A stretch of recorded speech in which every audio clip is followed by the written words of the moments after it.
नाज़रीन, मैंने पिछली वीडियो में बताया था कि किस तरह ये मुल्हिद लाइव कॉल में कॉलर के सामने उनकी मुक़द्दस हस्तियों की तौहीन करते हैं। और आज मैं आपको बताऊंगा कि जब उनसे कोई खालिसतन साइंसी और मंतिकी गुफ्तगू भी करना चाहे तो ये बजाय जवाब देने के बात को ठट्ठे में उड़ा देते हैं ताकि इनको जवाब ही न देना पड़े।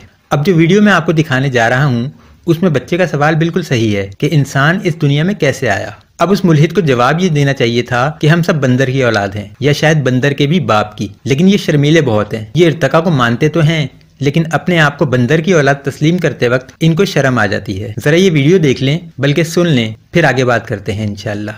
इधर कोई ट्रू इस्लामिक डिफेंडर साहब हैं तो चलें जी इनसे बात करते हैं, क्या डिफेंस इस्लाम का करेंगे ये, फिर हम भी देखते हैं। हेलो, आवाज आ रही है?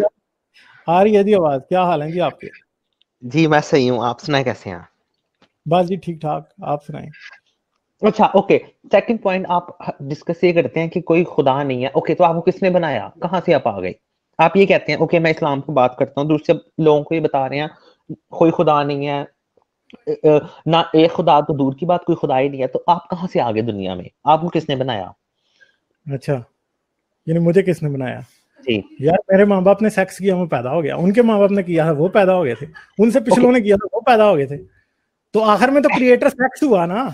ओके, नहीं तो फिर पहला बंदा कौन था? पहला बंदा भी तो कोई होगा ना। होता तो गुनाह पैदा होता कोई। ठीक है, गालिब आपको मेरी बात क्वेश्चन मुझे आप ये बता रहे हैं और मैं आपको बता रही हूं, आप कहते हैं आपको किसने पैदा किया? आपके माँ बाप ने सेक्स किया तो आप पैदा हुए, हाँ या नहीं? हाँ बिल्कुल एग्री। बस ठीक है, मेरे नाना ने किया तो मेरी माँ पैदा होने की मेन वजह सेक्स है। अब आपका बाप अगर सेक्स के बगैर पैदा हुआ तो मुझे बताएं, या आपकी माँ सेक्स के बगैर, या आपका कोई पिछला कोई 10,000 साल पहले जो परदादा रहता था वो सेक्स के बगैर पैदा हुआ तो मुझे बताएं। सब सेक्स से पैदा हुए हैं। अब मेरा क्वेश्चन नहीं समझा, तो पहला बंदा कैसे आ गया? वो सेक्स तो मेरे माँ बाप कर रहे थे ना, तो मैं अल्लाह को क्यों उस सेक्स का क्रेडिट दूं? मैं उनको देता हूं। अल्लाह ने ये सेक्स कर रहे थे उसका क्रेडिट मैं उनको देता हूँ, अल्लाह को क्यों दूं? आपके माँ बाप कर रहे थे तो फिर माने कि वो उन्होंने पैदा किया। हाँ तो मैं एग्री तो कर रहा हूँ।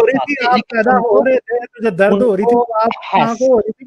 बताएं मुझे। इस तरह की बातें कर रहे हैं अब, ये गुफ्तगू है। जो दर्द हो रही थी पैदा हो रहे थे, ये मुहज़्ज़ब गुफ्तगू कर रहे हैं आप। अब यहाँ कितने लोग सुनते होंगे? यार मैंने कोई ऐसी बात की है जो गैर महज़ब के कैटेगरी में? मैं तो सच की बात कर रहा हूँ, झूठ को बोला हो तो बात करेंगे। मैं तो एग्री कर रहा हूँ आपसे, मैं तो कह ही रहा हूँ। मेरी माँ को जब मुझे पैदा कर रही थी, देखिए मैं आपकी माँ की नहीं करता, अपनी कर लेता हूँ। मेरी माँ को जो दर्द हो रहा था मुझे पैदा करते हुए, वो उसको हो रहा था। मुझे पैदा करने के लिए दर्द मेरी माँ ने बर्दाश्त की थी, तो मैं उसका क्रेडिट अल्लाह को क्यों दूं? मुझे बताएं ना आप।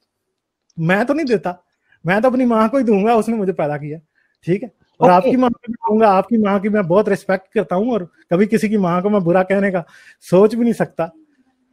ठीक है, नहीं तो ये बात है। खालिद भाई मेरी बात को जवाब दें, आप बात नहीं वहां नहीं आ रहे जो मैं कह रहा हूँ। मैं आपकी बात सुननी है, मुझे आप ये बताएं मैं कह रहा हूँ। पहला बंदा अभी कि भाई दर्द किसको हुआ जब आप पैदा हुए? ओके, अम्मी को हुआ, सही है, अम्मी को हुआ, सही है। ठीक है, फिर अम्मी, आपकी अम्मी को सलाम है कि आपके लिए दर्द लिया और आपको पैदा किया। तो आप देखिए, अब आप पॉइंट पे नहीं आ रहे, आप पॉइंट पे नहीं आ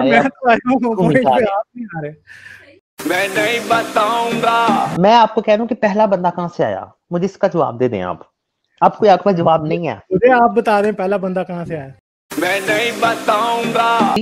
बस ठीक है, मेरे नाना ने किया तो मेरी माँ पैदा होने की मेन वजह सेक्स है। अब आपका बाप अगर सेक्स के बगैर पैदा हुआ तो मुझे बताएं, या आपकी माँ सेक्स के बगैर, या आपका कोई पिछला कोई 10,000 साल पहले जो परदादा रहता था वो सेक्स के बगैर पैदा हुआ तो मुझे बताएं।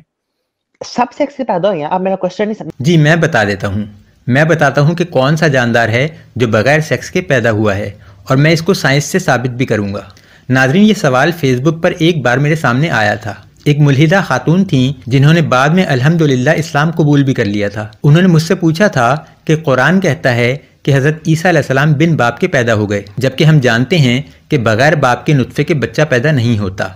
इसे आप साइंसी तौर पर कैसे साबित करेंगे? अब इसमें पहले तो ये मसला पेश आ गया कि मेरे और उनके दरमियान कुछ कवायद व ज़वाबित तयशुदा थे, जिनमें एक दूसरे की मुक़द्दस शख्सियात को तक़द्दुस देने के अलावा एक शर्त ये भी थी कि किसी मौजे की साइंसी वजाहत नहीं मांगी जाएगी। इसकी वजह यह है कि मौजे की साइंसी तौजीह होती ही नहीं है। मेरा तो ये मानना है कि अल्लाह चाहे तो साइंस के जरिए मामलात चला दे, और चाहे तो एक पहाड़ को शक करके उसमें से ऊँटनी बरामद कर दे। जिसे खुदा मान लिया फिर उसके मुतालिक ये अकीदा नहीं रखा जा सकता कि वो ये कर सकता है और ये नहीं। बेशक अल्लाह हर शय पर कादिर है, उसे साइंस की हाजत ही नहीं। बहरहाल मैं बता रहा था कि उस खातून ने एक मौजज़े की साइंसी वजाहत पूछ ली। मुझे अल्लाह जाने क्या सूझी कि मैंने उस मौजज़े की साइंसी वजाहत पेश करने की मशरूत हामी भर ली। मैंने ये शर्त आयद की कि अगर मैंने इसकी साइंसी वजाहत कर दी तो आपको इस्लाम कबूल करना पड़ेगा। वो फौरन मान गई, क्योंकि उसे मालूम था कि ये एक मौजज़ा है और इसकी कोई भी साइंसी वजाहत मुमकिन नहीं। मैंने उससे 24 घंटे का वक्त मांगा, जो उसने इंतहाई इत्मीनान से दे दिया। अगले दिन रात का वक्त तय पाया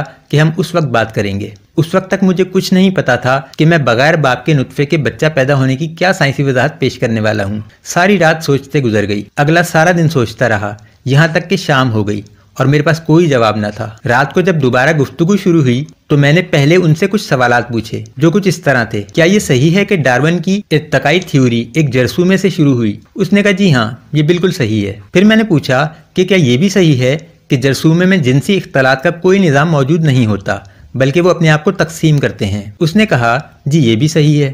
फिर मैंने पूछा कि क्या ये भी सही है कि जरसूमे का इर्तिका आबी पौधे में हुआ? उसने कहा ये भी दुरुस्त है। मैंने फिर पूछा कि क्या ये भी सही है कि पौधे में भी जिनसी इख्तलात का निज़ाम मौजूद नहीं होता, बल्कि उसमें अफजाइश नस्ल के लिए जिनसी तौलीद का निज़ाम मौजूद होता है? उसने कहा जी हाँ, ये भी सही है। फिर मैंने पूछा कि क्या ये भी दुरुस्त है कि फिर आबी पौधे का इर्तिका आबी जानदार में हुआ और ये थी वो पहली मखलूक जिसमें पहली बार जिनसी इख्तलात का निज़ाम वजूद में आया? उसने जवाब दिया कि जी ये भी बिल्कुल सही है। फिर मैंने उससे आखिरी सवाल पूछा कि अब मुझे ये बताएं कि इस कुर्रा अर्ज़ पर एक आबी पौधे से आबी जानदार में तब्दील हो जाने वाली वो पहली मखलूक जिसने इस कुर्रा अर्ज़ पर सबसे पहली बार जिनसी इख्तलात किया, क्या उसकी पैदाइश में उसके बाप के नुत्फे का अमल दखल था? इस सवाल का जवाब उसने नहीं दिया और वो ऑफलाइन हो गई। उसके पास और कोई चारा नहीं बचा था। ऐसा नहीं था कि उसके पास इस सवाल का जवाब मौजूद नहीं था, लेकिन सवाल सुनते ही वो समझ चुकी थी कि इस सवाल का जवाब देते ही वो शर्त हार जाएगी और उसे मुसलमान होना पड़ेगा। नाज़रीन, ये एक साबित शुदा हकीकत है कि इस दुनिया में जानदारों के वजूद में आ जाने के बाद जिनसी इख्तलात का तरीका बहुत बाद में वजूद में आया। इब्तिदा की मखलूकात में पहले जरसूमे थे जो अपने आप को तकसीम कर लिया करते थे, और फिर थे जो जिनसी तौलीद करते थे। उनमें आज भी यही तरीके राइज हैं। लेकिन फिर जब आबी पौधे का इर्तिका आबी जानदार में हुआ तो जिनसी इख्तलात शुरू हुआ, और फिर ये बात यकीनी है कि जिस मखलूक ने सबसे पहली बार जिनसी इख्तलात किया उसके बाप ने जिनसी इख्तलात नहीं किया होगा, क्योंकि जिनसी इख्तलात पहली बार हो रहा है तो यकीनन आबाओ अजदाद में हो ही नहीं सकता, वरना पहली बार नहीं कहलाएगा। सो जिस मखलूक ने इस कुर्रा अर्ज़ पर पहली बार जिनसी इख्तलात किया वो खुद बगैर किसी बाप के नुत्फे के और बगैर अपने माँ बाप के सेक्स किए पैदा हुई थी। ये ऐन साइंसी बात है जिससे इख्तलाफ मुमकिन ही नहीं। अब आप सोच रहे होंगे कि उस खातून का क्या हुआ।